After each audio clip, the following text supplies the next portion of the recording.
cette chaîne YouTube jusqu'au bout de nos rêves. Je suis Cindy Gadille, je suis fée marraine. Qu'est-ce qu'une fée marraine? C'est que j'accompagne les femmes à réaliser leurs rêves en se connectant justement à leur enfant intérieur de façon à ce qu'elles puissent savoir exactement ce qu'elles veulent faire de leur vie. Cette chaîne YouTube, je veux qu'elle soit pour toi une source d'inspiration.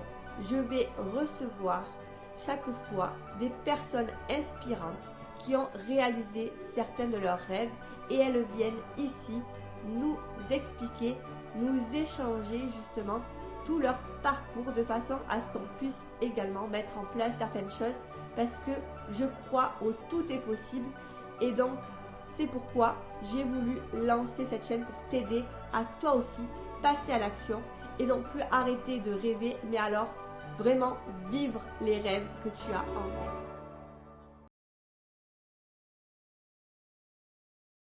Aujourd'hui, je reçois Florent qui va pouvoir nous parler un petit peu de son parcours, de ses expériences, de ses défis qu'il a pu se lancer et de pouvoir nous partager un petit peu toutes ces expériences qu'il a pu avoir dans sa vie.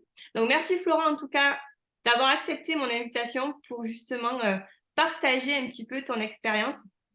Je suis ravie de pouvoir partager ça avec toi. Donc, pour commencer, je vais te demander un petit peu de te présenter, savoir un petit peu qui tu es, ce que tu fais dans la vie, de façon à ce qu'on puisse te connaître un petit peu. D'accord. Mais d'abord, bonjour et merci Cindy à toi de faire cet échange ensemble. Donc, je m'appelle Florent Ferrando, j'ai 37 ans. J'habite sur Nîmes. Vis en couple avec ma femme Andrea et j'ai une petite fille de 2 ans qui s'appelle Alma. Je suis sapeur-pompier professionnel sur Nîmes également. Et dans mes loisirs, j'adore le sport nature et surtout en grande endurance. Voilà. Super, je te remercie. Alors justement, voilà, donc c'est vrai que le sujet, c'est de pouvoir oser en fait réaliser des choses que l'on a envie, donc des rêves, des objectifs que l'on peut se fixer.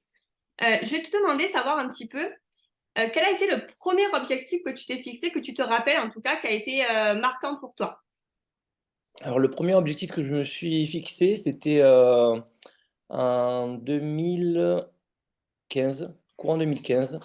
Je me suis inscrit à un trail qui était un trail dans les Pyrénées, qui était sur une longue distance, moi une première longue distance qui était 45 km. Et pour moi, c'était le premier défi dans une grande aventure qui était après derrière l'ultra trail. Ok. Voilà. Cette envie est venue comment? Heu, Elle est venue en fait, ça faisait, à peu près en fait, dans ma vie professionnelle, ça faisait 10 ans que je travaillais en région parisienne. Donc je faisais beaucoup d'allers-retours et j'avais pas trop le temps, de réaliser ces rêves-là, de participer à des courses, d'une telle envergure.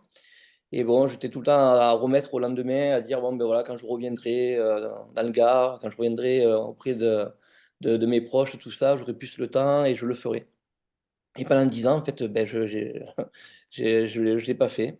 Et donc il est approché, la ma mutation. Ma mutation se faisait, fin 2016. Et du coup, j'ai dit: «Allez, c'est parti, c'est le moment». À ce moment-là aussi, il y a eu un bouleversement de vie. Je me suis séparé avec, mon ex-compagne à l'époque et ça a été vraiment de dire: «Bah, voilà, j'ai attendu tout ça pendant un moment, j'ai remis au lendemain, c'est le moment de passer à l'action». Et donc je me suis, lancé dans cet objectif-là.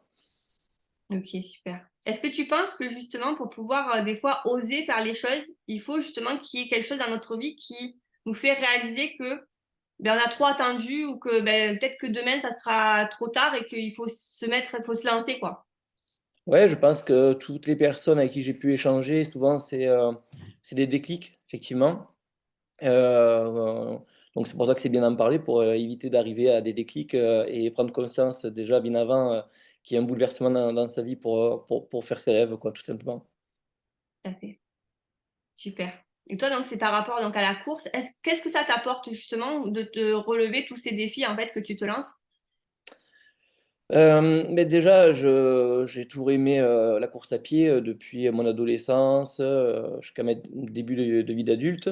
Et donc pendant ces 10 ans où j'étais en région parisienne, ben, je le pratiquais, mais juste pour le plaisir. Voilà. Je m'inscrivais pas à des courses. Voilà.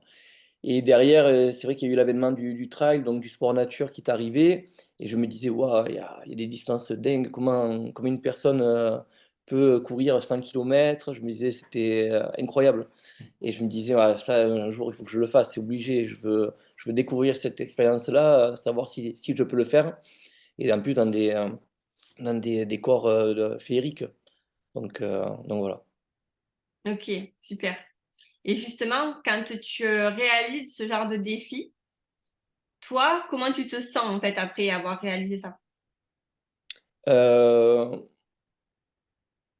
ben, après, on est content parce qu'on a réalisé les objectifs, donc une certaine fierté. Euh, ouais, alors c'est pas tant justement la finalité qui compte d'avoir réalisé l'objectif. Moi, je trouve que l'aventure, elle est extraordinaire avant, en fait. Un peu, quand on réalise l'objectif, on est content, mais ça stoppe un peu. Il y a comme un arrêt, en fait, dans l'objectif. Donc, je trouve que ce qui est intéressant, c'est tout le chemin qu'il y a avant et pas forcément la réalisation de l'objectif. Et d'ailleurs, quand on a réalisé cet objectif-là, où forcément il y a la fierté, on est content d'être arrivé à l'objectif, ben, de suite on en recherche un autre, quoi, parce que on se dit, voilà, ce qui est vraiment formidable, c'est de vivre tout ce chemin-là pour arriver à la fin. C'est par toutes les émotions que tu passes en fait par rapport à ce parcours-là, du moment où tu commences à avoir cet objectif jusqu'à sa réalisation, en fait, que tu recherches en fait toutes ces émotions que tu peux ressentir à ce moment-là qui sont intenses. Ouais, tout à fait, c'est exactement ça. Ouais, Ok. ouais, et pour moi, c'est aussi un moyen de vivre mes émotions, de participer à tous ces événements. Donc, je les vis au quotidien, mes émotions, mais c'est vrai qu'on y est plus facilement connecté dans ces moments-là, en fait. C'est vrai que c'est une rencontre avec moi-même, en fait, hein, quand je participe à ces événements. Et c'est une rencontre dans sa globalité, mais donc avec les gens qui sont sur place, qui viennent vivre les mêmes expériences que nous.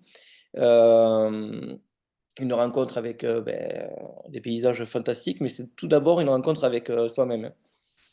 Tout à fait. Ça te permet de te connaître plus par rapport à tes limites aussi parfois. Oui, ouais, tout à fait. Ok. Après, comment tu fais pour justement définir ton objectif? Parce que parfois, on peut avoir des objectifs qui sont très grands par rapport à nos capacités actuelles. Donc, Mm. moi, c'est vrai que comme je dis à mes clients, c'est on va diviser l'objectif en mini-objectifs, histoire de pouvoir arriver justement à ce que vous voulez. Parce que des fois, quand on se met un gros objectif comme ça, c'est pas qu'on ne pourra pas l'atteindre, c'est que des fois, ça nous paraît tellement grand qu'on peut se décourager. Donc, de pouvoir, comment toi tu fais justement pour te dire, voilà, j'ai cet objectif-là, et pour l'évaluer, un rapport des capacités, un rapport de toi, ce que tu as envie de vivre aussi, comment tu fais justement pour pouvoir jauger un petit peu cet objectif-là? Mais l'objectif que souvent c'est des objectifs qui sont définis quand même, voire on va dire un an en arrière. C'est-à-dire que pour arriver à l'ultra trail, de courir une distance supérieure à 5 km, ça se fait pas en un an, ça se fait déjà sur plusieurs années. Euh, mais une fois qu'on voilà, on a ce volume d'entraînement, qu'on augmente petit à petit ses capacités, voilà, je définis les événements à peu près un an en arrière. Et,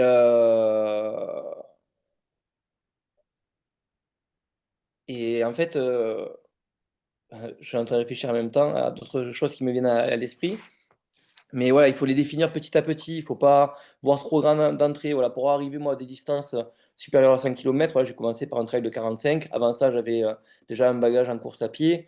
Donc voilà, mon objectif le plus grand que j'ai réalisé entre le démarrage et le plus grand objectif, il s'est passé donc 2016, on va dire, jusqu'à 2021.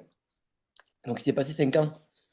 Et donc, il Oui, ne faut pas avoir d'entrée, voilà, c'est dire qu'il faut se laisser le temps d'arriver à l'objectif final, se donner les moyens de le réaliser et pas juste le penser, mais passer aussi à l'action de le faire.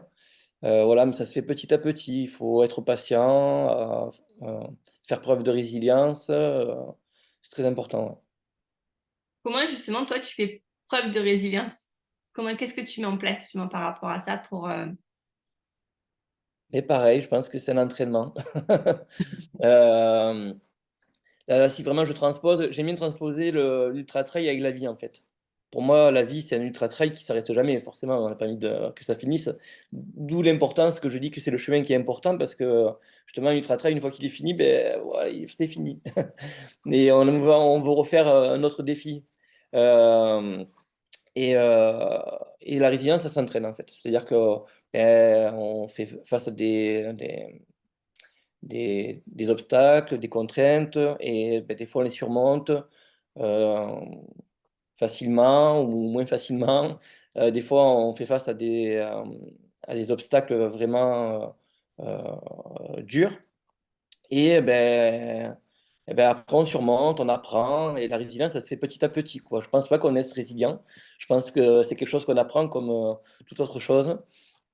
Et voilà, notamment en ultra-trail, ben, il y a plein d'inconnus. C'est-à-dire que moi, quand je pars sur un ultra-trail, je ne me dis pas, ben, je vais arriver au bout. Je sais ce que je souhaite, mais je ne sais pas si je vais arriver au bout. Il y a tellement de... Ben, il y a la météo qui peut rentrer en compte. Il peut y avoir ben, des problèmes liés à soi, des problèmes digestifs, d'hypothermie, l'inconfort, la douleur.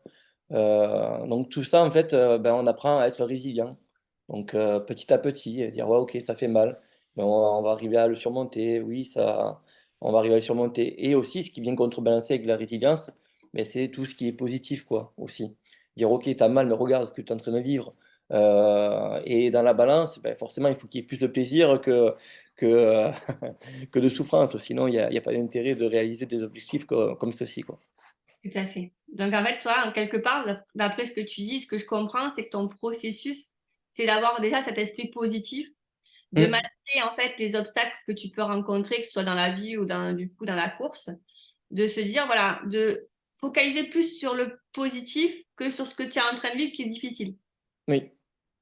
Oui, oui, tout à fait. Il faut nourrir son optimisme. Moi, c'est un fonctionnement que j'utilise. C'est vraiment de nourrir son optimisme. Ouais. Il n'y a que ça qui peut.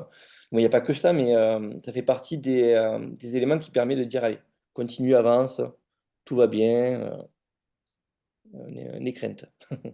Justement, est-ce que quand on parlait d'émotions tout à l'heure, est-ce que ces émotions, alors je suppose que cette émotion des fois de peur de l'inconnu, etc., peut surgir. Mm.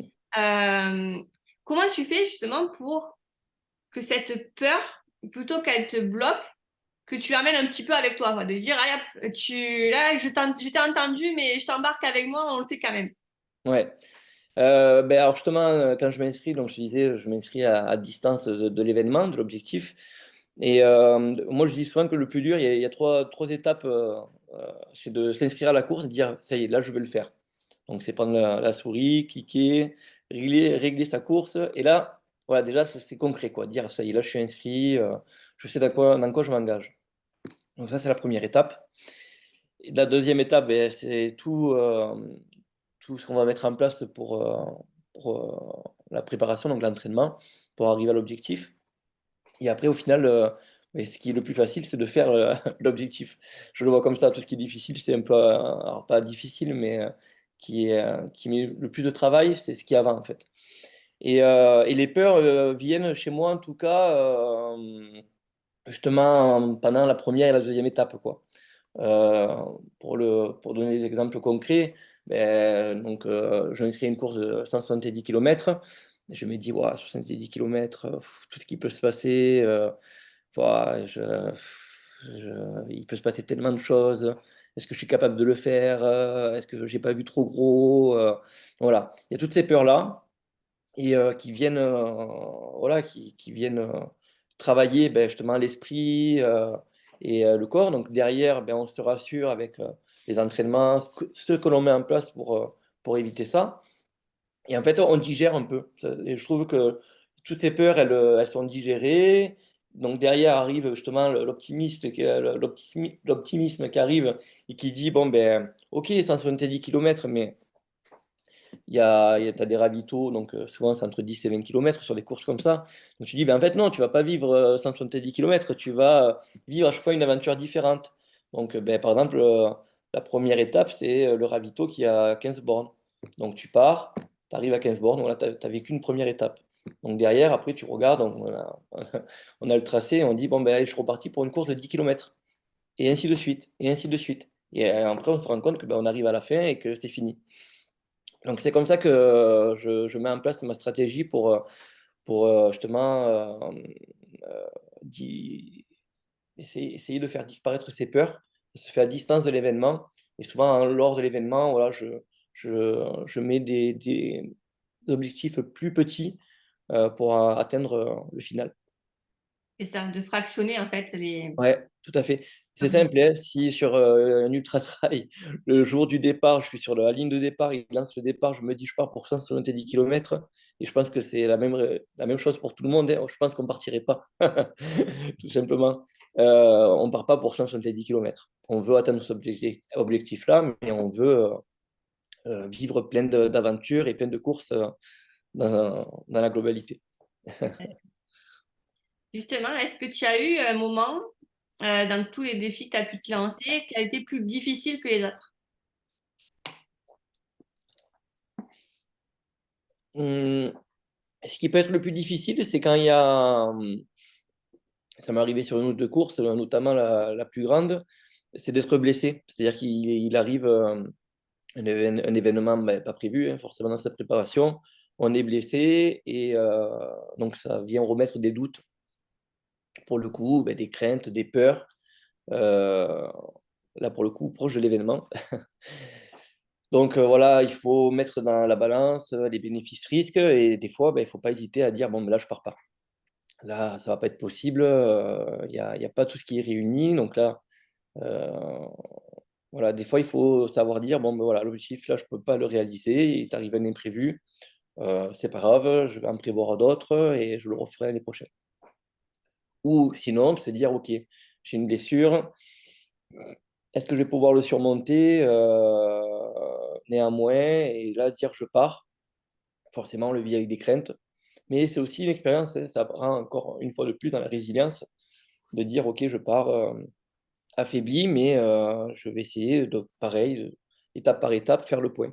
Et je trouve que les fois où j'étais blessé, j'étais encore plus connecté à moi, en fait, vraiment attentif à ce que je vivais.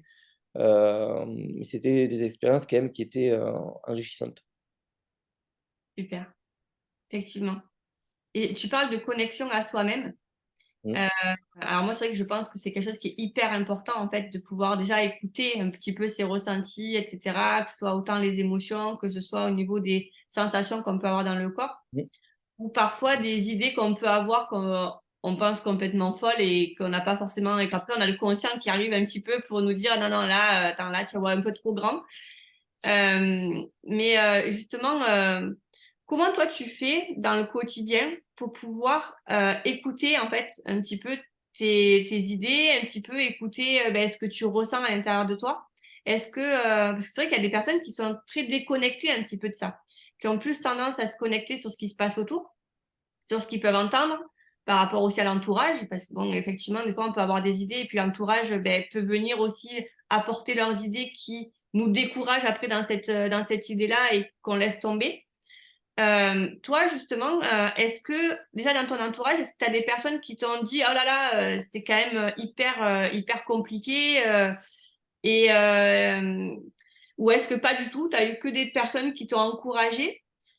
Et comment toi tu fais par rapport à ça, par rapport à quand justement, pour être vraiment connecté à ce que tu as vraiment envie en fait quelque part, peu importe ce qu'on va pouvoir te dire ou peu importe les pensées qu'après que tu peux avoir qui vont justement essayer de te freiner par rapport à ces envies-là. Mm. Euh, alors déjà, dans mon entourage, ça a toujours été bienveillant dans ces objectifs-là. Je pense notamment à ma femme qui me dit que effectivement je peux tout réaliser, donc ça c'est quand même un gros avantage euh,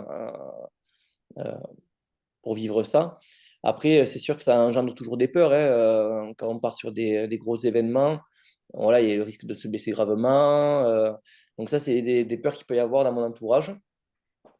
Donc, ben, j'essaye de rassurer. Mais au plus s'approche l'événement, j'essaie de quand même rester dans ma bulle. C'est-à-dire commencer OK, il peut y avoir des personnes qui ont peur autour de moi. Mais voilà, c'est leur peur, ça leur appartient. C'est pas à moi. Donc là, j'arrive à mon objectif. Je m'enferme un peu dans une bulle. Voilà. Ou en tout cas, je laisse pas rentrer les peurs des autres vis-à-vis de moi. Après, pendant la course, je suis donc, on parlait de connexion, donc dans la connexion, souvent je m'interroge moi-même, hein. C'est-à-dire que notamment sur les douleurs, l'inconfort, etc. Je fais ce qu'on appelle un body scan, c'est-à-dire que je pars de mes pieds, je fais un check-up, mes pieds, comment ils vont, ouais, ils ont mal, bon, est-ce que c'est grave? Non, ça va, allez, on remonte. Les mollets, comment ils vont les mollets? Et voilà, petit à petit, on remonte jusqu'à l'esprit. Et ça, c'est super important de prendre ce temps-là pour soi, de s'interroger, en fait. Alors, ça peut paraître flou comme ça, et un peu spirituel, et c'est vrai que l'esprit part souvent loin, on pense à tellement de choses, et souvent, il faut se reconnecter à soi-même, dire, OK, là, qu'est-ce que je suis en train de vivre? Quelles sont mes émotions? Et voilà. Super. Est-ce que justement, il ne faut pas des fois un petit peu aussi de déconnexion Mm. à ces moments-là pour ne plus. Alors, on sait qu'on a mal, donc comme tu dis, hein, tu fais ton scan et donc tu sais où t'en es à peu près, mais aussi de laisser un petit peu partir cet esprit pour se déconnecter des fois un petit peu peut-être de la douleur ou peut-être des choses qu'on peut ressentir qui sont difficiles dans ce moment-là pour justement aller encore plus loin. Oui. Alors, effectivement, quand ça m'est arrivé une course pendant 40 km, donc c'était une course de 75 km. Et sur 40 km, j'avais ce qu'on appelle un syndrome de l'essuie-glace. Donc, c'est une douleur qui est sur la partie externe du genou, qui est très, très douloureuse. Alors, sans gravité, hein, c'est pas une douleur, du moins, c'est pas quelque chose qu'on va aggraver en termes de blessure, mais ça fait tellement mal. Au bout de 20 minutes, ça vient, et c'est là, ça fait mal, ça fait mal, ça fait mal. Donc, le corps, je pense que même si il finit par être résilient, je sais que toutes les douleurs qui apparaissent, elles finissent par disparaître, tout le temps. Je sais pas le temps que ça va mettre, mais je sais qu'à un moment donné, ça va partir. Donc, je m'attache à ça, à me dire ça va partir, ça va partir, ça va partir, et, euh, et ça finit par partir. Voilà. Et je pense donc déjà le corps a ses fonctionnements qu'on ne maîtrise pas forcément. Après, il y a d'autres. J'avais appris, donc ma femme est psychologue, donc j'ai pu apprendre aussi quelques techniques. Donc, j'utilise des fois le gant magique. Donc, quand je suis en ravito, ben, j'applique le gant magique pour faire soulager une douleur ou la faire disparaître. Donc là, je mets en exerce mon esprit, vraiment, je mets une action. Mais la plupart du temps, le corps, il finit par être résilient. Alors ça, c'est avec des entraînements, mais le corps lui-même finit par déconnecter à un moment donné. Moi, souvent, je parle à mes clients qu'il faut faire confiance à son corps, on a notre corps et notre esprit, et qu'à un moment donné, le corps il sait en fait quelque part. Ouais. Est-ce que toi, t'en penses quoi par rapport à ça? Parce que du coup, en pensant que justement que ça, à un moment donné, les douleurs vont passer, c'est que quelque part, tu fais confiance à ton corps dans son processus. Oui. Oui, oui, tout à fait. Ben, ça, je pense que ça s'apprend aussi avec l'expérience, l'entraînement. Et oui, il faut avoir confiance en son corps. Je veux dire qu'à un moment donné, si on s'est engagé dans tel rêve, tel objectif, c'est qu'il faut avoir confiance en soi. Et, euh, et tout ce qu'on met en place, l'esprit et le corps, ben, c'est des amis, quoi. Et ils finissent par se rendre l'appareil. Donc, si l'esprit dit je suis capable, le corps, il va peut-être souffrir, mais au bout d'un moment, il va dire ok, allez, vas-y, je te fais confiance, on y va, quoi. Donc, ouais, je le perçois un peu comme ça. Ouais, Ouais, c'est cool. Et c'est vrai que tu parlais tout à l'heure du gant magique, ben, en fait, quelque part, c'est des techniques aussi d'auto-hypnose un petit peu. ouais, c'est ça. Est-ce que, alors, justement, en préparation avant, du coup, le jour J, Mm. est-ce que tu as des rituels que tu fais justement un peu tous les jours ou comment ça se met en place en fait? Un peu ta préparation avant l'objectif, avant le jour de l'objectif. Oui. Alors, on va dire, ben, la dernière semaine, souvent, ben, ouais, c'est vrai qu'il y a des rituels hein, qui rassurent hein, plus que peut-être les effets que ça produit réellement. Euh, donc, souvent, la semaine d'avant, ben, en course à pied, il faut pas trop manger de fibres la semaine avant l'événement. Il faut bien se charger en sels minéraux, bien remplir l'énergie en termes de sucre. Je parle de façon globale, je ne vais pas entrer dans les détails, mais voilà, donc je vais prendre des compléments alimentaires. 3 jours avant, je vais prendre mon sucrant, etc. Et aussi, ce que j'aime bien faire, un rituel, euh, avant mes courses, donc souvent c'est loin de la maison, donc je prends la voiture et je dors dans ma voiture. Toutes les veilles d'événements, je dors dans ma voiture sur un matelas ou même ça m'arrive de dormir à la belle étoile. Et ça, je trouve que c'est un rituel qui est important pour moi parce que je me dis, ben, quand je vais vivre un objectif comme celui-ci, où je sais ben, que ça va être très difficile, mais ça commence là, quoi. Ma course, elle commence déjà là, en fait. Elle commence dans cette voiture où je vais dormir. Et donc, il y en a qui disent, ouais, c'est quand même hyper inconfortable dans ta course et tout. Mais je me dis, ouais, ça serait un peu pas tricher, je dis pas ça, mais de me dire, ben, en fait, je vais vivre quelque chose de hyper difficile. Donc, je me mets dans le contexte, quoi. Je me mets déjà un peu dans l'inconfort, mais que je maîtrise, quoi, vraiment. Donc, ça, c'est un rituel que j'aime bien, dormir dans ma voiture la veille de course. Et avant ça, le seul confort que je me permets, c'est un petit resto où je prends mes petits glucides, une petite part de viande ou de poisson, et voilà. C'est ce que j'aime bien faire. Après, bien évidemment, les petits messages à la famille, ma femme, les petits appels euh, qui sont souvent encourageants, donc ça galvanise. Tout à fait. Après, des fois, ce qui m'arrive aussi, c'est des exercices de respiration aussi, de façon à se connecter un peu à soi. Ça, je le mets plus en place donc depuis 2 ans, là, suite à ma blessure en course à pied, là, ça fait 2 ans que j'ai mis le trail un peu entre parenthèses. Et je fais de la natation et je fais beaucoup d'exercices de respiration avant mes courses, etc. Pour me connecter un peu à soi. Est-ce que c'est un peu des exercices un peu comme la cohérence cardiaque que tu fais? Tout à fait. Cohérence cardiaque. Donc, après, il y a plusieurs variantes. Donc, je fais de la respiration carrée. C'est souvent c'est inspiré du yoga, etc. De plusieurs disciplines. Tout à Ouais, c'est fait. super ça, j'ai aimé. Oui, bah, ça rentre aussi dans la préparation quelque part, tout ce Ouais. qui est respiration, tout ce qui est des fois méditation, des choses comme ça. Est-ce que toi, justement, avant les courses, est-ce que tu visualises ton objectif ou pas? Est-ce que tu le vis déjà avant de le vivre, de façon à ce que tu puisses t'imprégner un petit peu du ressenti ou pas du tout?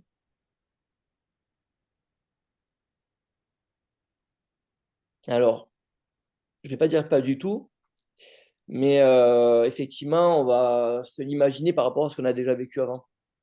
Voilà. Mais j'essaye, ouais, un peu, il y a un peu de visualisation d'un peu ce que je vais vivre. Mais non, j'aime bien un peu le côté surprise, justement, de me laisser surprendre par ce que je vais vivre, en fait, et pas trop l'imaginer. Je sais qu'il y a beaucoup de sportifs, pour se rassurer, ils aiment bien aller découvrir le parcours. Bon, c'est souvent des sportifs qui cherchent la performance. Moi, je cherche la réalisation d'objectifs. Il y en a, c'est plus la performance, ils savent qu'ils vont finir, donc ils cherchent juste à aller vite. Donc, il y en a qui vont reconnaître le parcours. Moi, je sais que c'est quelque chose que je ne fais pas parce que je veux me laisser surprendre par le moment. En fait, je veux vivre vraiment au présent et de ce que je vais vivre. Ok, ouais, super. Ouais, t'aimes bien avoir un petit peu la surprise de ce qui va se passer, de Mm. découvrir comment ça va se... Ouais, tout à fait. Ouais. Ok. Ouais, parce qu'il peut y avoir un conditionnement qui peut ben, encore faire peur, hein. Donc la visualisation de ça, comme je te disais au départ, ça se fait vraiment euh, très loin de l'objectif, quoi. Pas la semaine d'avant, pas les mois d'avant, quoi. Ça se fait vraiment très loin. Oui, tout à fait. C'est vraiment une préparation vraiment antérieure. Ouais. Il faut vraiment un laps de temps, de toute façon, pour se préparer, et surtout quand c'est vraiment quelque chose aussi de physique. Ça ne peut Mm. pas se prendre du jour au lendemain, parce que ça va être toute la préparation physique derrière aussi à faire par rapport à... Je pense que ça va, tu vas avoir tous les jours des entraînements, des choses comme ça. Mm. Qu'est-ce que justement, qu'est-ce qui fait que tu tiens? Parce qu'à un moment donné, on peut avoir cet objectif-là, Mais des fois, peut-être que tel jour, on se dit, oh non, mais c'est bon, j'irai m'entraîner demain. Non, mais je pense qu'il y a tellement de sacrifices que, qui sont, qui sont avant qu'on le jour J ou la semaine d'avant, on peut pas, du moins, ça m'est jamais arrivé, hein, mais je vois pas comment on peut faire machine arrière. Si vraiment on visualise à distance, qu'on affronte ses peurs à distance et on y fait face petit à petit jusqu'au moment de l'objectif, je vois pas qu'est-ce qui, hormis ben voilà, la blessure, vraiment la chose pas prévue, qui pourrait dire bon là on n'y va pas. Non, je vois pas qu'est-ce qui pourrait me faire arrêter et dire non, j'y vais pas, quoi. Alors, parfois, c'est vrai que par rapport à ma question, c'est vrai que comme tu démarres, c'est vrai que cet objectif vient un an avant Mm. pour te préparer. Comment tu fais pour garder la motivation de cet entraînement jusqu'à ton objectif? Parce que c'est vrai que c'est quand même un temps qui est assez long et court en même temps, parce que c'est vrai que quelque part, ça dépend comment on le voit. Mm. Mais c'est vrai que souvent, il peut y avoir des personnes qui se fixent des objectifs, mais qui savent que ça va se réaliser que dans un an et qu'à un moment donné, ouais, ils savent très bien ce qu'il faut qu'ils fassent, mais ils vont pas le faire parce que c'est, ah ouais, mais c'est bon, j'ai le temps. Est-ce que toi, ça t'est déjà arrivé de te dire, non, mais c'est bon, là, je peux du coup le prendre plus cool parce que c'est dans longtemps? Ou est-ce qu'au contraire, non, tu gardes toujours ce même rythme-là d'entraînement, de motivation? Comment ça se passe pour toi par rapport à ça? Ouais. Alors c'est vrai que bah, la motivation, elle reste intacte. Après, il peut y avoir des sensations de culpabilité, de dire oh là, je suis pas allé, j'ai pas réalisé les objectifs que j'aurais dû faire cette semaine en entraînement, etc. Il y a beaucoup de programmes souvent qui sont écrits, définis. Petit à petit, j'ai appris à m'en défaire. C'est-à-dire que on peut pas dire ben, lundi je fais ça, mardi je fais ça, ou le jeudi je fais ça. C'est pas possible. La vie, il faut que on en profite au moment présent. Donc, ben, des fois, ben, j'ai un entraînement. Si je le saute, j'essaie de pas culpabiliser, de me dire ben, c'est pas grave. Voilà, si je l'ai sauté, c'est qu'il y a des bonnes raisons, c'est que j'avais pas envie. Voilà, faut pas oublier pourquoi on fait ça aussi, quoi. C'est-à-dire qu'il n'y a pas que l'objectif final qui compte, il y a tout ce qu'on va vivre avant. C'est le chemin qui est intéressant, je l'ai dit au début, hein. Et ben, il faut savoir s'écouter, dire ben non, là, j'ai pas envie. Ben, c'est pas grave. Euh, il faut vraiment que ça reste un plaisir. C'est-à-dire que si le chemin n'est pas un plaisir, ben, il n'y a pas d'intérêt d'aller faire cet objectif-là, quoi. Donc, et, ouais, et après, ouais, et à l'inverse, des fois, ben, de se dire, bon, ok, ben, aujourd'hui, il pleut. Bon, je suis en forme, j'ai envie d'aller courir, mais il pleut, voilà.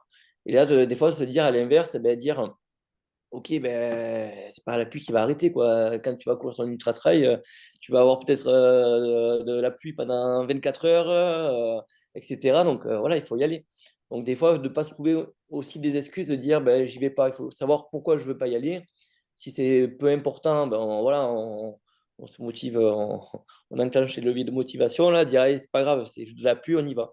À l'inverse, quand c'est vraiment quelque chose qui a qui a de la valeur, dire oh, ben là, je vais vivre un moment privilégié, peut-être avec un proche ou quoi, et ça va faire sauter l'entraînement. Et dans la balance, c'est quand même de vivre un moment plaisant avec un proche et pas aller s'entraîner, quoi. Super. C'est des super clés ouais, que tu donnes en tout cas par rapport à ça. Mm. Effectivement, c'est vrai qu'il y a des moments où ouais, il y a des choses qui vont passer avant. Mm. Et comme tu dis, il faut savoir un petit peu se poser la question de qu'est-ce qui est le plus important. Et puis, comme tu dis, surtout de ne pas culpabiliser, parce que c'est vrai qu'il y a beaucoup de personnes qui, quand elles ne tiennent pas leur planning, etc., culpabilisent. Et surtout, ouais, cette culpabilité peut justement après entraîner un frein encore plus important. Donc, Ouais. effectivement, il faut accepter de pas avoir pu faire ce que l'on voulait et de voir après un petit peu, de se rappeler le pourquoi on le fait, comme tu dis, par rapport au plaisir, parce que quand il n'y a pas le plaisir, ben, on n'a pas envie d'y aller. Donc, effectivement, il faut, je pense, penser à ce plaisir que l'on va ressentir justement pendant ton entraînement, etc., par rapport à ce parcours-là qu'on va faire pour réaliser cet objectif-là. Et je pense que c'est de belles clés, en tout cas, ce que tu nous partages là, ouais. C'est cool. est-ce que tu as des conseils que tu pourrais donner à des personnes justement qui n'osent pas mettre des actions en place pour réaliser certaines choses, qui se trouvent bloquées dans leur situation et qui savent très bien qu'elles sont pas bien dans cette situation-là, mais elles n'arrivent pas encore à mettre en place des actions. Qu'est-ce que toi, tu peux leur donner comme conseil? La première action, la première chose qu'elles pourraient faire justement pour pouvoir oser, ça serait quoi?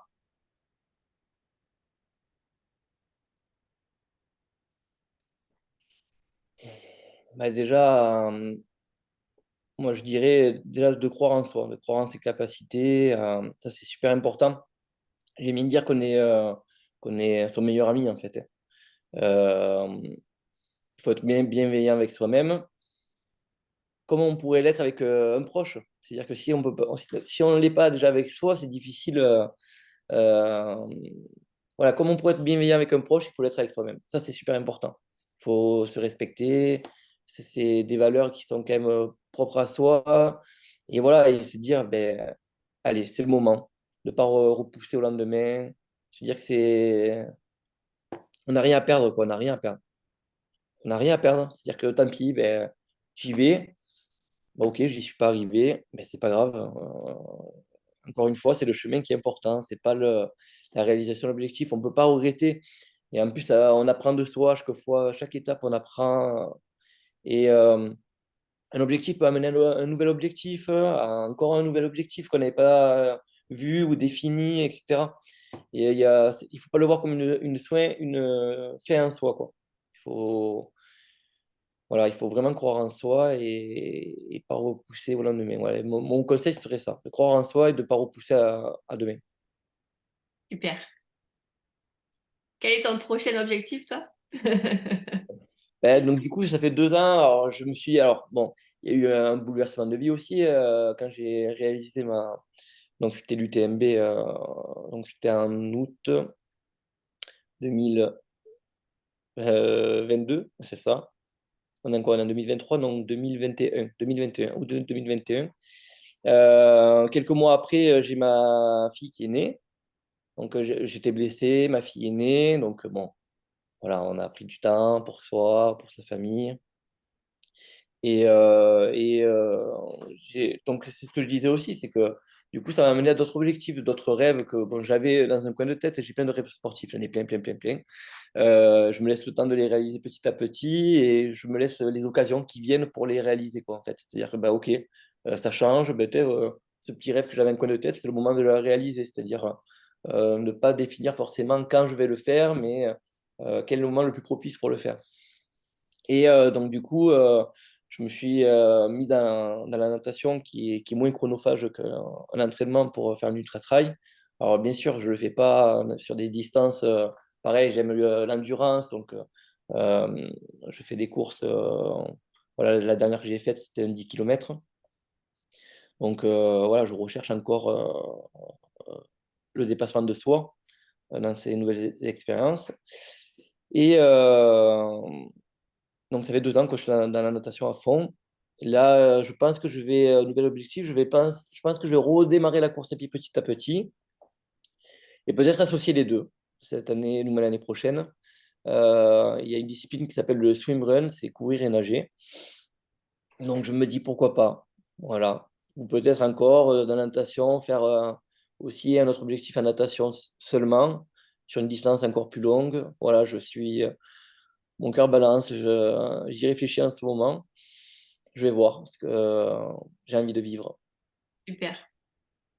Est-ce que justement on peut te suivre dans tes parcours comme ça? Est-ce que quand tu es est-ce que il y a des vidéos, des choses comme ça qu'on peut voir pour te suivre? Comment on peut te trouver? Alors, je partage souvent le avant et le après ma course donc sur Facebook. Voilà, pour mes proches. Et c'est juste un intérêt de dire, de montrer à des gens qui se disent, bon, ben, ouais, c'est fou. Moi aussi, j'ai envie de vivre quelque chose comme ça. Donc, c'est plus pour encourager, dire, ah ouais, c'est incroyable. Euh, et après, non, les seules vidéos, non, en trail et tout, je fais pas de vidéos. La seule vidéo que j'ai faite, sur l'ascension du Mont Blanc que j'ai fait avec des amis. Voilà, ça fait partie de rêves aussi que je fais en groupe. J'aime bien aussi partager justement des fois des moments comme ça, pas seulement avec soi-même, mais avec des amis. On apprend aussi sur soi dans ces contextes-là aussi, c'est intéressant, j'aime bien. Et voilà, on s'enrichit aussi beaucoup des gens qui nous entourent. Donc, ça amène encore plus de fun à l'aventure. Super. En tout cas, Florent, je te remercie beaucoup pour ce partage en fait d'expérience, pour toutes ces clés que tu as pu donner en fait pendant cet entretien. Je pense que ça va inspirer beaucoup de personnes en tout cas. Moi, c'est vrai que c'est des choses qui m'inspirent. Donc, merci beaucoup d'avoir pris ce temps-là pour nous partager tout ça. Et merci à toi, Cindy. En tout cas, c'était vraiment sympa d'avoir partagé tous ces moments. Ça m'a permis aussi de réfléchir encore plus sur ce que je vis ou ce que j'ai vécu dans mes expériences. Donc, je te remercie beaucoup. Merci beaucoup. J'espère que cette interview t'a plu et t'a permis de trouver certains éléments pour que toi aussi tu puisses aller jusqu'au bout de tes rêves. Si tu as aimé cette interview, n'hésite pas à mettre des pouces bleus, à t'abonner à la chaîne de façon à ne rien manquer sur les interviews qui vont suivre. N'hésite pas également à partager cette chaîne que tu peux également retrouver en podcast. Je te dis à très vite pour une nouvelle interview.